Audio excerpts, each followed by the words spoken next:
Nous voici donc en la fête de Saint-Barthélemy. Saint-Barthélemy, apôtre. Et c'est aussi un dimanche. Alors, nous célébrons aujourd'hui la fête pour la messe pour la fête de Saint-Barthélemy. Et nous faisons aussi mémoire du dimanche, donc, qui est le 11e dimanche après la Pentecôte, par les trois prières aussi et le dernier évangile. Tout dimanche est aussi la fête de la résurrection du Christ, donc nous faisons aussi mémoire de la résurrection en tant que telle. Ou j'ai envie de dire que la résurrection du Christ enveloppe toute la célébration de ce dimanche. Mais cela ne doit pas nous empêcher de fêter aussi Saint-Barthélemy. Je n'ai jamais vu quelqu'un, mais jamais, même qu'il soit prêtre, même qu'il soit évêque, qui a une fête anniversaire, c'est très à la mode de nos jours de fêter l'anniversaire de naissance. Et si l'anniversaire tombe un dimanche, dire « Ah, mais je vais le postposer à lundi, parce que dimanche c'est la fête de la résurrection. » Mais ces mêmes personnes après ça, parfois vont dire « Ah, mais on ne peut pas célébrer les fêtes des saints dimanche parce que… » Donc ce sont des hypocrites qui n'hésitent pas à fêter leur anniversaire un dimanche, mais qui vont postposer la fête d'un apôtre quand cela tombe un dimanche. Bon, assez avec la critique, et je vais passer aux choses plus agréables à dire. Il y a quelque chose de très intéressant, vous entendrez ça dans l'évangile final, à la fin de la messe, que dans l'évangile de ce dimanche, Jésus se trouve dans la terre de Tyr et de Sidon, et il guérit un sourd muet. Or, dans l'évangile de la messe, celui que je viens de lire, Jésus choisit, il élit ses apôtres, et ensuite il y a une foule qui vient l'écouter de plusieurs contrées, y compris de Tyr et de Sidon. Donc on a Tyr et Sidon dans les deux évangiles. Un peu intéressant. Je vais passer un petit peu à l'épître de ce jour. Dans la première épître aux Corinthiens, saint Paul nous dit que dans l'Église, il y a premièrement, dit-il, il y a des apôtres, deuxièmement, les prophètes, troisièmement, les docteurs. Ensuite, dit-il, ceux qui font des miracles, et ensuite les guérisseurs. Cette liste est un peu bizarre parce que faire des miracles et guérir, c'est à peu près la même chose. On a l'impression qu'il parle pour parler. Mais je ne vais pas insister sur ce point-là. Il suffit de remarquer que beaucoup de petites églises néo-protestantes de nos jours lisent ce passage, donc du coup dans leurs églises, ils vont dire que les mystères sont les apôtres, ils vont mettre, bon, on va ordonner les apôtres, et on va avoir 30 apôtres, puis il va y avoir je ne sais pas combien de prophètes, et ainsi de suite. Est-ce que c'est ça que saint Paul veut nous dire? Est-ce que c'est ça que Jésus a voulu pour son Église? Bien sûr, les apôtres sont toujours dans l'Église. L'Église est une sainte, catholique et apostolique. Mais les successeurs des apôtres, il y a deux sortes de successeurs des apôtres. J'ai envie de dire les successeurs mécaniques et les successeurs spirituels. Les successeurs mécaniques des apôtres sont les évêques.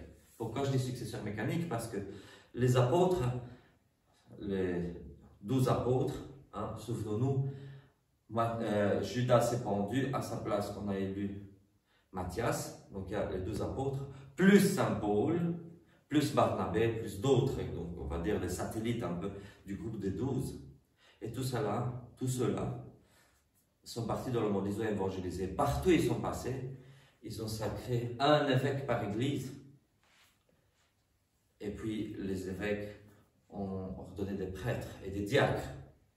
Donc les successeurs mécaniques des apôtres, mécanique je dis ça parce que je n'ai pas d'autre mot, parce qu'il y a une imposition mécanique des mains. Les successeurs mécaniques des apôtres sont les évêques. Et donc dans une église, il n'y a pas 30 apôtres, il y en a un seul, c'est l'évêque. Et puis il y a les successeurs spirituels des apôtres, qui sont les prêtres. Pourquoi? Parce que dans le collège apostolique, il y avait les 12 apôtres, et au milieu d'eux, il y avait le Christ. Et une fois que le Christ est monté aux cieux, il y avait Pierre à sa place. Donc dans l'Église, l'évêque tient la place de Dieu le Père, il tient la place de Dieu le Fils, de la place du Christ, il tient la place de Saint Pierre. Je sais que je dis souvent ces choses-là, à un moment donné, certains doivent peut-être avoir développé une petite allergie à ce que je raconte là, mais je sais que j'insiste et j'insisterai pas assez fermement sur cette question. Donc, quand l'évêque est là, et il a avec lui les apôtres, les diacres, prêtre, diacre, évêque, prêtre, diacre, c'est une trinité. Donc quand on est dans l'image de la trinité, là l'évêque représente Dieu le Père. Quand l'évêque préside l'Eucharistie, il se tourne vers l'autel, il représente le Christ. Et surtout quand depuis l'autel il se tourne vers l'assemblée, il représente le Christ. Quand avec les fidèles il se tourne vers l'autel, il représente aussi l'Église elle-même. Il représente le Christ, il représente l'Église.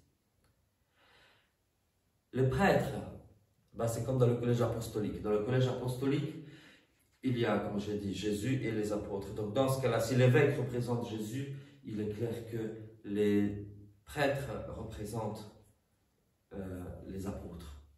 Donc nous sommes, nous aussi, prêtres, successeurs des apôtres.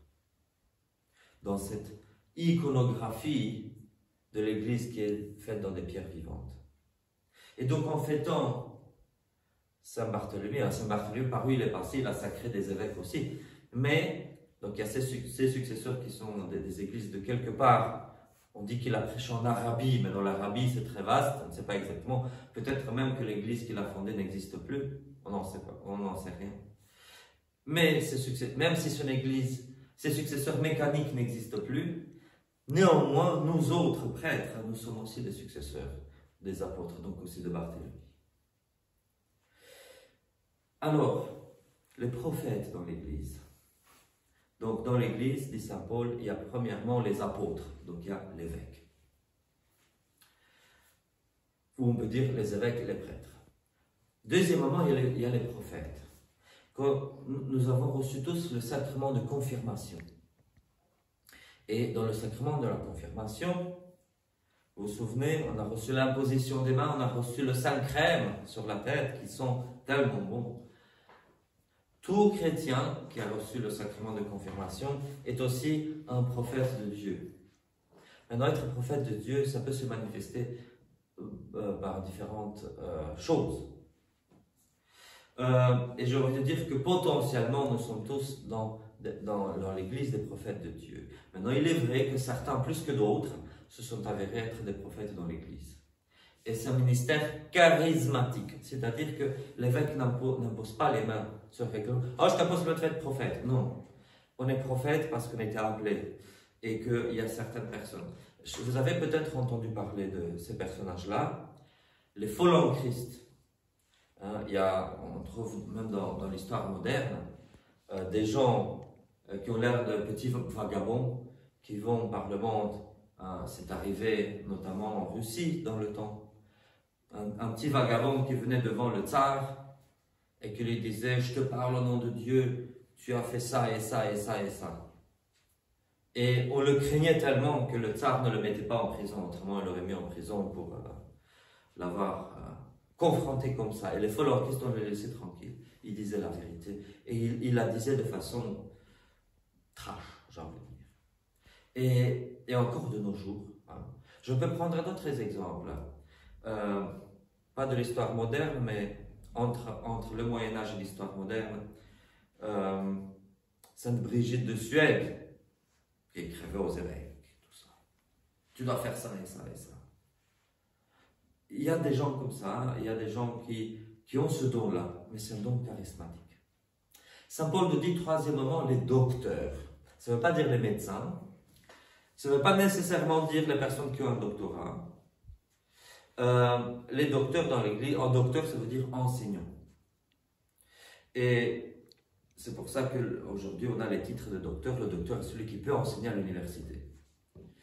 Mais les docteurs dans l'Église, au début, c'est un ministère différent, particulier. Si j'ai bon souvenir, Tertullien était docteur dans l'Église, mais les docteurs n'avaient pas non plus l'imposition des mains. C'était des ministères charismatiques.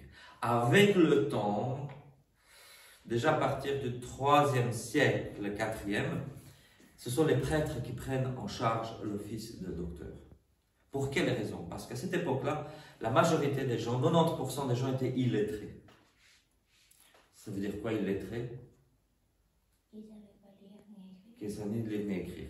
Mais pour être prêtre, il fallait être illettré, parce que forcément, il faut savoir lire pour être prêtre. Donc les diacres, les prêtres, étaient toujours des gens lettrés. Et il y avait besoin de catéchistes, parce que c'était ça les docteurs, il y avait besoin de catéchistes, mais on en prenait parmi les prêtres. On n'en prenait pas nécessairement parmi les diacres, parce que les diacres avaient un travail social dans l'église, puis un travail d'accompagnement de l'évêque, mais on prenait les prêtres. Et on trouve dans des écrits de cette époque-là, déjà du 2e, 3e siècle, on commence à voir les prêtres comme docteurs dans l'église. Mais au temps de Saint Paul, c'était encore un ministère particulier. Et je crois que dans nos églises aujourd'hui, comme tout le monde sait lire et écrire, il n'y a plus besoin que ce soit nécessairement le prêtre, celui qui fasse la catéchèse. Le problème, par contre, de nos jours, c'est que quand on regarde chez nos frères catho-romains, souvent les catéchistes elles-mêmes ont des connaissances tellement rudimentaires qu'elles vont enseigner des conneries. Donc aujourd'hui, le problème n'est pas d'être lettré ou illettré, mais d'avoir une formation religieuse. C'est pour ça que je crois que dans l'idéal, dans les églises plus grandes, communautés plus grandes, les personnes qui enseignent, soit devaient être des prêtres, des diacres, ou encore des personnes qui ont une formation théologique sérieuse, même si ces personnes-là n'ont pas reçu l'imposition des mains. Je vais quand même parler d'une autre chose qui me semble importante. Chez nos frères catho-romains, encore, ils ne permettent pas de prêcher à quelqu'un qui n'a pas été ordonné. Donc, en tout cas en théorie, un assistant, moi j'ai connu plusieurs assistants paroissiaux catho-romains qui ont étudié la théologie, qui voulaient devenir prêtres, puis ils ont trouvé une femme, et puis chez eux, si tu as une femme, tu ne sais pas devenir prêtre. Hein, je trouve que c'est une injustice terrible vis-à-vis de l'Église et vis-à-vis des personnes. Je n'aurais pas assez d'espace et de temps pour critiquer cette stupidité-là d'empêcher les hommes mariés d'être ordonnés prêtres.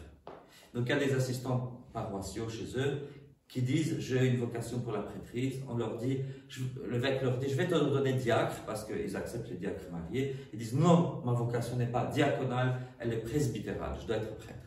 Alors, faute de mieux, ils restent assistants paroissiaux. Mais c'est des gens qui ont une licence en théologie, parfois même un doctorat en théologie, j'en ai connu.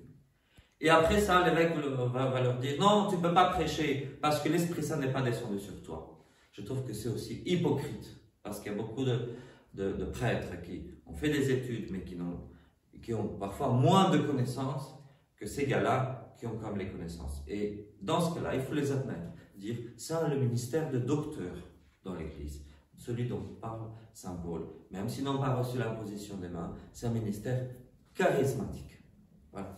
Ensuite, nous dit Saint Paul, les guérisseurs et ceux qui font des miracles. Mais on n'en voit pas beaucoup de nos jours. Pourquoi est-ce qu'on n'en voit pas? C'est un grand thème. Peut-être qu'un jour je parlerai de ces histoires de guérison dans l'Église. Mais voilà, je me limite à parler de ces ministères. Il y a d'autres ministères charismatiques dans l'Église. En Occident notamment, il y a des gens qui reçoivent qui sont proclamés par l'évêque, donc ça se fait quand même, mais sans imposition des mains, mais ça se fait en église, les acolytes, les exorcistes, les hostiaires, c'est-à-dire les portiers, on les appelle aussi, et il y a aussi les sous-diacres, qui est un truc, j'ai parlé l'autre jour de sous-diaconat, ce sont des ministères charismatiques, et je pense même que dans l'Église, dans le christianisme presque primitif, comme je vous expliquais, les diacres devaient savoir lire, probablement pas les sous-diacres. Donc à cette époque-là, une personne qui avait un grand zèle pour la liturgie, mais qui ne savait pas lire, pouvait être sous-diacre, et puis les autres qui savaient lire devenaient diacres. Mais c'est encore un ministère à part. Et je veux dire, il ne faut pas limiter les ministères charismatiques à ces quatre-là. Il peut y avoir une multitude de ministères, parce que l'Esprit Saint donne ses dons sans mesure. Et il faut que les gens trouvent aussi quelle est leur autre vocation. J'ai connu des gens qui étaient laïcs et qui allaient enseigner l'évangile chez les païens. Et ça, c'est aussi une grande grâce. Maintenant, le problème est que quand on enseigne l'évangile chez les païens, il faut quand même qu'il y ait un prêtre avec le groupe pour pouvoir célébrer l'Eucharistie, baptiser, célébrer l'Eucharistie, etc. Je me limite à ça et je vous dis joyeuse fête de Saint Barthélemy.